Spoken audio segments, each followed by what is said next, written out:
वंदे देवमुमापतिं सुरगुरुं वंदे जगत्कारणं वंदे पन्नगभूषणं रघ्रं वंदे पशूनां पतिं वंदे सूर्यशशाङ्कवैनयनं वंदे मुकुन्दप्रियं वंदे भक्तजनाश्रयं च वरदं वंदे शिवं शंकरम्। नैमिषारण्य तीर्थ में 88,000 ऋषि सूत जी के पास में गए। सूत जी के पास में जाकर के चरणों में निवेदन किया, गुरुदेव आप तो सभी विषयों में पारंगत हैं, हम आपसे जानना चाहते हैं कि भगवान शिव का जो महामृत्युंजय नाम है उसके बारे में जानना चाहते हैं, क्योंकि हमने सुना है कि महामृत्युंजय भगवान के 8 हाथ होते हैं। ये जानकर के हमें बड़ा आश्चर्य हुआ कि उनके 8 हाथ में वो किस प्रकार से क्या क्या धारण करते हैं और इनके इस महामृत्युंजय स्वरूप का स्तोत्रों द्वारा पाठ करके मृत्यु पर भी विजय प्राप्त हो जाती है, अमृत प्राप्त हो जाता है। ये जानने के लिए हम आपके पास में आए हैं। किस प्रकार से महामृत्युंजय भगवान का 8 हाथों वालों का स्वरूप कैसा है और किस प्रकार से इनके स्तुति करने से अमृत प्राप्त हो जाता है, ये हम आपसे जानना चाहते हैं। इस प्रकार से ऋषियों के पूछने पर सूत जी महाराज बड़े प्रसन्न हुए और बोले, आपने बड़ा सुंदर प्रश्न किया है, महामृत्युंजय भगवान का चरित्र मैं आपको जरूर श्रवण कराऊंगा और किस प्रकार से अमृत प्राप्त होता है ये सब कथा मैं आपको श्रवण कराऊंगा। आप ध्यान मग्न होकर के सुनिए। ऋषियों की बात सुनकर के सूत जी महाराज की बड़े प्रसन्न हुए और ऋषि लोग भी बड़े आनंद मग्न होकर के सूत जी महाराज की बातों को श्रवण करने लगे। अपने द्वारा किए हुए प्रश्न का उत्तर सुनने के लिए सभी ऋषि बड़े लालायित हैं, इसलिए ध्यान मग्न होकर के सुनने लगे। तब सूत जी महाराज ने भगवान महामृत्युंजय का ध्यान किया। सूत जी महाराज ने महामृत्युंजय का ध्यान करके कहा, हस्ताभ्याम कलशद्वयाम रत्सेराप्लवायन्तं शिरो द्वाभ्याम तौ दद्धतं मृगक्षवलये द्वाभ्याम वहिन्तं परम् अंकनस्तरद्वयाम रत्घटं कैलासकान्तं शिवं स्वच्छाम्भो जगतं नवेन्दुमुकुटं देवं त्रिनेत्रं भजे। सूत जी महाराज कहते हैं, ऋषियों भगवान मृत्युंजय अपने ऊपर के 2 हाथों में स्थित 2 कलशों से सिर को अमृत जल से सींच रहे हैं। अपने 2 हाथों में क्रमशः मृग मुद्रा और रुद्राक्ष की माला धारण किए हुए हैं। 2 हाथों में अमृत कलश लिए हुए हैं और 2 अन्य हाथों से अमृत कलश को ढके हुए हैं। इस प्रकार 8 हाथों से युक्त कैलाश पर्वत पर स्थित स्वच्छ कमल पर विराजमान, ललाट पर भाल चंद्रमा का मुकुट धारण किए हुए त्रिनेत्र मृत्युंजय महादेव का मैं स्मरण करता हूँ, मैं महादेव का ध्यान करता हूँ। ऐसा कहकर के सूत जी महाराज ने कहा, ऋषियों मार्कंडे ऋषि का नाम तो आपने सुना ही होगा। मार्कंडे के पिता हैं मरकंड। मरकंड जो है मरकंडू ऋषि इनके पिता हैं और मरकंडू के पिता हैं उनके जो मरकंडू हैं उनके पिता हैं मृगश्रंग। मृगश्रंग इनके पिता हैं। तो एक बार की बात है कि मृगश्रंग के पौत्र हैं मार्कंडे। ये मार्कंडे जी इन्होंने अपने पूज्य पिता श्री मर्कंडू को बड़ा ही उदास देखा और चिंतित देखा। इनकी चिंता को देख करके मार्कंडे को बड़ा दुख हुआ और वे अपने पिता के पास में पहुँचे। मृग श्रृंग के पौत्र मार्कंडे जब अपने पिता मर्कंडू ऋषि के पास में पहुँचे और जाकर के चरणों में निवेदन करके पूछा कि पिताश्री, आज आप बड़े दुखी और चिंतित दिखाई दे रहे हैं, इसका क्या कारण है? आपको चिंतित देखकर मेरा हृदय भी व्याकुल हो गया है। इस प्रकार से अपने पुत्र की बात सुन करके मर्कंडू ऋषि ने कहा, बेटा, महामहिम मर्कंडू ने भी बड़े दुखी होकर के कहा, उनके मुख की ओर देखते हुए कहा। मर्कंडू ऋषि ने कहा, तुम्हारी माता मरुदती को कोई संतान नहीं थी और मैंने और तुम्हारी माता मरुदती ने, आप दोनों ने मिलकर के हमने बड़ी कठोर तपस्या की और नियमों का पालन किया। उन नियमों का पालन करते हुए आशुतोष भगवान शिव ने, क्योंकि हमने पिनाकधारी भगवान शिव की तपस्या की थी, उन्होंने प्रसन्न होकर के हमें पुत्र प्राप्ति का वरदान दिया। हमारे कोई संतान जब नहीं थी तो भगवान पिनाकधारी शिव की तपस्या से उन्होंने प्रसन्न होकर के हमें पुत्र प्राप्ति का वरदान दिया और वो अंतर ध्यान हो गए। तब बेटा तुम्हारा जन्म हुआ। जन्म तो हुआ लेकिन तुम्हारी आयु केवल 16 वर्ष की थी।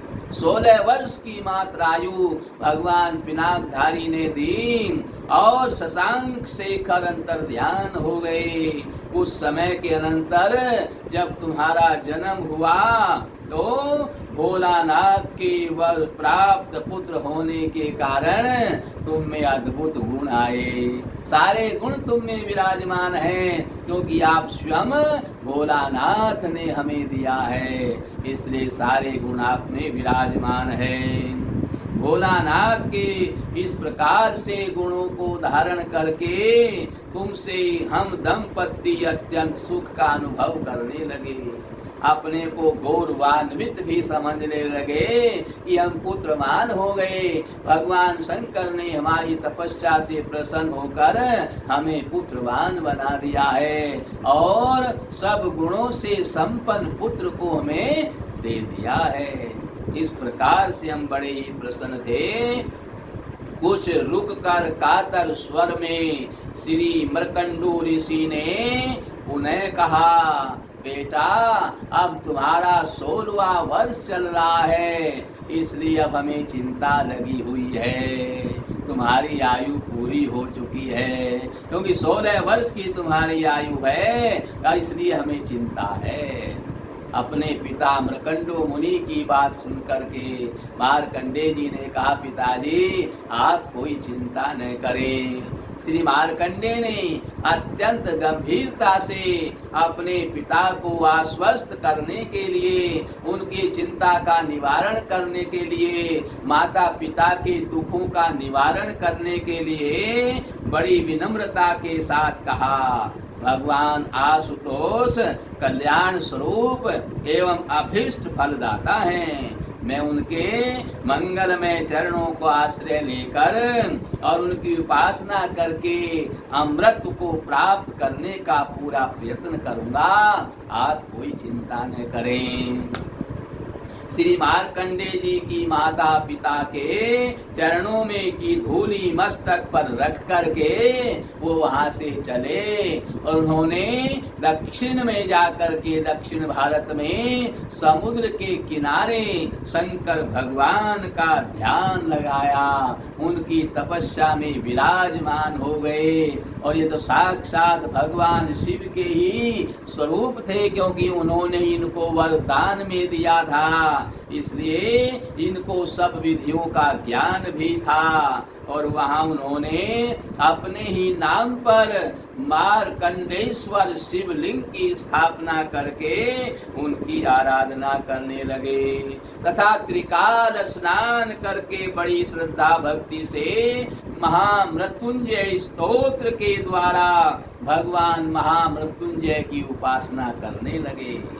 इस प्रकार से श्री मार्कंडे पार्वतीश्वर को समर्पित हो गए, भगवान शिव को समर्पित हो गए। इनको दुनिया का कोई भान नहीं रहा और ये उन्हीं की सेवा में संलग्न हो गए। सब अशुद्ध बुद्ध भूल करके उनको समर्पित हो गए। और मृत्यु के दिन श्री मार्कंडे ने अपने आराध्य की पूजा करके स्तोत्र का पाठ करना ही चाहते थे कि वो चौंक गए। उनके कोमल कंठ में कठोर पास पड़ गया। उन्होंने दृष्टि उठाकर देखा तो सामने काल खड़ा हुआ था, यमराज के दूत खड़े हुए थे। महामते काल, मार्कंडे जी ने कहा, महामते काल, श्री मार्कंडे ने निवेदन किया कि मैं अपने प्राण प्रिय महामृत्युंजय स्तोत्र का पाठ कर रहा हूँ, कम से कम मुझे पाठ करने का समय दे दें, फिर मेरे प्राण ले लेना। लेकिन काल किसी की प्रतीक्षा नहीं करता। काल ने बड़े रोष से कहा, तुम्हारे लिए भी मुझे समय नहीं है। आहा, काल ने नेत्र लाल करके श्री मार्कंडे के प्राण हरण करने के लिए पास खींचना ही चाहा कि बहुत दूर जा गिरे। क्यों? क्योंकि महामृत्युंजय भगवान ने काल को ऐसी लात मारी कि पास उनके हाथ से छूट गया और बहुत दूर जाकर के गिरे। पीड़ा से छटपटाने लगे और बड़े भयभीत हो गए और कांपने लगे, क्योंकि आज तक किसी ने काल को लात नहीं मारी थी। और शिवलिंग से साथ साथ भगवान भूत भावन शंकर जी ने प्रकट होकर के अत्यंत क्रोध से काल के वक्ष में कठोर पदाघात किया था, पैरों से यानी लात मारी थी और स्तुति करने लगे।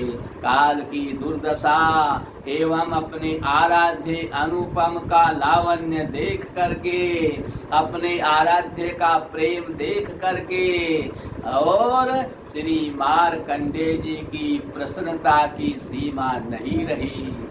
वे उनकी अवर्णनीय सौंदर्य राशि को देखते हुए और महाकाल भगवान का दर्शन करके गदगद हो गए और गदगद वाणी में महाकाल भगवान की यानी मृत्युंजय भगवान की स्तुति करने लगे। मार्कंडे जी ने इस समय जो महामृत्युंजय भगवान की स्तुति की, जिनके 8 हाथ हैं, जिनके स्वरूप का आपको वर्णन करके बताया है, इनकी स्तुति करने लगे। श्री मार्कंडे जी ने कहा, रत्नासानु सरासनम रजतांगिरी श्रृंग निकेतनम शिसंजीनी क्रतल्पन्नगेश्वरं चयुतानां सायकम् अक्षिप्रद दुग्ध पुत्र त्रयम् त्रिदशालयैरभिवन्दितं चन्द्रशेखरमाश्रये मम किं करिष्यति वयमहे पंचपादा पुष्प अगन्धपदाब्जद्वयै शोभितं बाललोचन जतजात पावक दग्ध मनमत विग्रहं भस्मादिदग्ध कलेवरं भवनाशिनं भवमव्ययं चन्द्रशेखरमाश्रये मम करिष्यति वयमहे मध्वारण्य मुख्य चरम क्रतोत्तर्ये मनोहरं पंकजासन पद्मलोचन पूजितांघ्रि सौरुरहिं देव सिद्धि तरंगिणी कर सिक्त सीद जटाधरं चंद्रशेखरमाश्रये मम किं करिष्यति वयमहे कुण्डलीकृत कुण्डलीश्वर कुण्डलं वृषवाहनं नारदादिमुनीश्वर स्तुत वैभवं भुवनेश्वरम् अन्धकान्तकामिस्त्रताम् अमरपादपं समन्ताकम् चंद्रशेखरमाश्रये मम किं करिष्यति वै यक्षराजसकं भक्षादिघरं भुजङ्गविभूषणं शैलराजसुपरिव्रततावलोकवेरं स्वङ्गनीरगलं पश्वदाधारिणं मृगधारिणै चंद्रशेखरमाश्रये किं करिष्यति वयमहे भेषजं भवरोगिणाम् अखिलपादमपार्यं दक्षयज्ञामि विनाशनं त्रिगुणात्मक त्रिविलोचनं भुक्ति मुक्ति फलप्रदं निखिलामङ्गश्रीवर्णं चंद्रशेखरमाश्रये मम किं करिष्यति वयमहे भक्तवत्सलमर्चतां दीक्षितमहरिदम्बरं सर्वभूतपतिं परात् परमेवानुपमं भूमिवाहिनानौस्तासने सोमपादिस्फुकृतिं चंद्रशेखरमाश्रये मम किं करिष्यति वयमहे विसृष्टिविधायिनं पुनरेपादं तत्परं संगरथं मथे प्रपञ्चमशेषकलमनिवेशनमहे क्रीडयन्ति महर्निशं गणनाथ यूतसमावृतं चंद्रशेखरमाश्रये किं करिष्यति वयमहे रुद्रं पशुपतिं स्थानं नीलकण्ठम् उमापतिं नमामि शिरसा देवा किं नो मृत्यु करिष्यति कालकण्ठं कालमूर्ति कालाग्नि कालनाशनं नमामि शिरसा देवं किं नो मृत्यु करिष्यति नीलकण्ठं विरूपाक्षं निर्मलनिरुपद्रवं नमामि शिरसा देवं किं नो मृत्यु करिष्यति वामदेवं महादेवं लोकनाथं जगद्गुरुं नमामि शिरसा देवं किं नो मृत्यु करिष्यति देवदेवं जगन्नाथं देवरसं वृषभध्वजं नमामि शिरसा देवं किं नो मृत्यु करिष्यति अनन्तम् अव्ययं शान्तम् अक्षमालाधरं हरिं नमामि शिरसा देवं किं नो मृत्यु करिष्यति आनन्दं प्रमं नित्यं कैवल्ये पदकारणं नमामि शिरसा देवं किं नो मृत्यु करिष्यति स्वर्गापरगदाधरं सृष्टिस्थन्तकारिणं नमामि शिरसा देवं किं नो मृत्युं करिष्यति। इस प्रकार से ये महामृत्युंजय स्तोत्र उस समय मार्कंडेय जी ने गाया। पद्म पुराण के उत्तरकांड में 237 दोहे में ये वर्णित है। वहाँ पर मार्कंडेय जी का विस्तार से वर्णन है पद्म पुराण में। इस प्रकार से मार्कंडेय जी ने इस महामृत्युंजय स्तोत्र के द्वारा भगवान महामृत्युंजय को प्रसन्न कर लिया और चिरायु प्राप्त कर ली। मार्कंडेय जी ने महाप्रलय को देखा, यानी सब पृथ्वी जलमग्न हो गई। उस समय भी मार्कंडेय की मृत्यु नहीं हुई। उन्होंने इस स्तोत्र का पाठ करके विधि पूर्वक और भगवान महामृत्युंजय को प्रसन्न करके अमृत प्राप्त कर लिया। श्री मार्कंडेय जी के इसी स्तोत्र के द्वारा महादेव जी ने, जो देवादिदेव हैं, उन्होंने मार्कंडेय जी को अमृत प्रदान किया। इस प्रकार से हमें अमृत प्रदान करना चाहिए और भगवान महामृत्युंजय को प्रसन्न करके शरीर को स्वस्थ करके परमात्मा को प्राप्त करें, क्योंकि मनुष्य जीवन के लिए परमात्मा की प्राप्ति के अलावा दूसरे किसी भी चीज की आवश्यकता नहीं है।